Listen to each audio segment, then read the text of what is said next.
ನಾನು ಮೊಹಮ್ಮದ್ ನಿಜಾಮುದ್ದೀನ್ ಜಮಾತೆ ಇಸ್ಲಾಮಿ ಹಿಂದ್ ವತಿಯಿಂದ ಬೀದರ್ ನಗರದಲ್ಲಿ ಒಂದು ಐತಿಹಾಸಿಕ ವಿಚಾರ ಸಂಕಿರಣವನ್ನು ಹಮ್ಮಿಕೊಳ್ಳಲಾಗಿದೆ.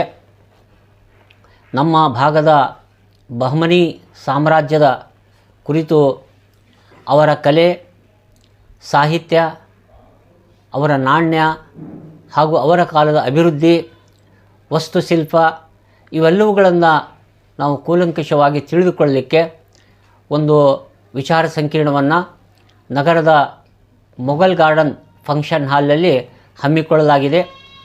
ಇದು ನಮ್ಮ ಭಾಗದ ಒಂದು ಬಹಮನಿ ಸುಲ್ತಾನರ ಬಗ್ಗೆ ನಾವು ಬಹಳ ಕಡಿಮೆ ತಿಳಿದುಕೊಳ್ತಾ ಇದ್ದೇವೆ. ಅವರು 1327ರಿಂದ ಸುಮಾರು 1518ರವರೆಗೆ ಇಲ್ಲಿ ರಾಜ್ಯ ಆಳ್ವಿಕೆಯನ್ನು ಮಾಡಿದ್ದಾರೆ. ಅವರ ಬಹಳ ಮಹತ್ವದ ಕೊಡುಗೆಗಳು ಈ ಭಾಗಕ್ಕಿವೆ. ಹೀಗಾಗಿ ನಾವು ಅವರನ್ನು ಮರೆಯುವ ಹಾಗಿಲ್ಲ. ಅವರ ಒಂದು ಇತಿಹಾಸವನ್ನು ನಾವು ತಿಳಿದುಕೊಳ್ಬೇಕು. ನಮ್ಮ ಒಂದು ಜನ್ರೇಷನ್ ಕೂಡ ಆ ಇತಿಹಾಸವನ್ನು ನೆನಪಿಡಬೇಕನ್ನುವಂಥ ಉದ್ದೇಶದಿಂದ ಈ ಒಂದು ವಿಚಾರ ಸಂಕಿರಣವನ್ನು ನಾವು ಹಮ್ಮಿಕೊಂಡಿದ್ದೇವೆ. ಈ ಒಂದು ವಿಚಾರ ಸಂಕಿರಣ ಫೆಬ್ರವರಿ 1, 2026ರಂದು ಇದನ್ನು ಹಮ್ಮಿಕೊಳ್ಳಲಾಗಿದೆ. ಮುಂಜಾನೆ 10:30 ಗಂಟೆಗೆ ಮೊಘಲ್ ಗಾರ್ಡನ್ನಲ್ಲಿ ಇದು ಪ್ರಾರಂಭವಾಗಲಿದೆ.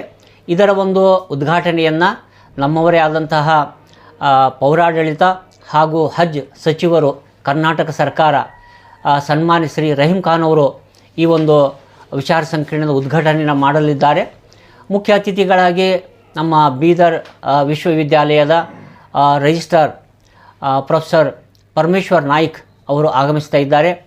ಅದೇ ರೀತಿಯಾಗಿ ಶಾಹೀನ್ ಶಿಕ್ಷಣ ಸಂಸ್ಥೆಗಳ ಅಧ್ಯಕ್ಷರಾಗಿರುವಂಥ ಡಾಕ್ಟರ್ ಅಬ್ದುಲ್ ಖದೀರ್, ವಿಜ್ಡಮ್ ಶೈಕ್ಷಣಿಕ ಸಂಸ್ಥೆಗಳ ಅಧ್ಯಕ್ಷರಾಗಿರುವಂಥ ಜನಾಬ್ ಮೊಹಮ್ಮದ್ ಆಸಿಫುದ್ದೀನ್ ಹಾಗೂ ಹೈದರಾಬಾದ್ನಿಂದ ನ್ಯಾಷನಲ್ ಉರ್ದು ಯೂನಿವರ್ಸಿಟಿಯ ಮಾನು ಇದರ ಫಾರ್ಮರ್ ಡೀನ್, ಮೊದಲಿನ ಡೀನ್ ಪ್ರೊಫೆಸರ್ ನಸೀಮುದ್ದೀನ್ ಫರಾಸ್ ಅವರು ಕೂಡ ಆಗಮಿಸ್ತಿದ್ದಾರೆ.